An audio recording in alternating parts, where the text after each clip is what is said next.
Hi everybody, welcome again to Champion Trading. What we're demonstrating for you today, we've just finished rebuilding. This is an Arde Barinco reversible homogenizing mixer. It's a 7.5 horsepower unit.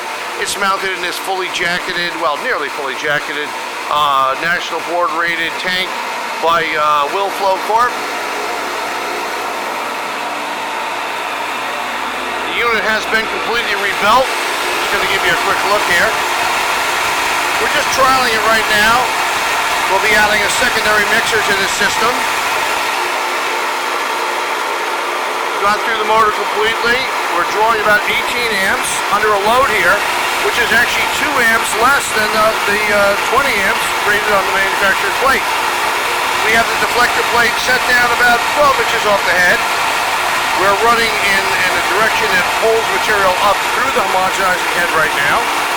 Got a good agitation. We're going to continue filling the tank up. And if you watch for it on our YouTube channel, you're going to see an addendum to this where we'll show the mixer with a heavier workload, and we're going to add a secondary lightning mixer to the system as well. So we look forward to hearing from you. We hope you visit our website at www.champtrading.com, and we look forward to hearing from you. Thanks for joining us for this video today.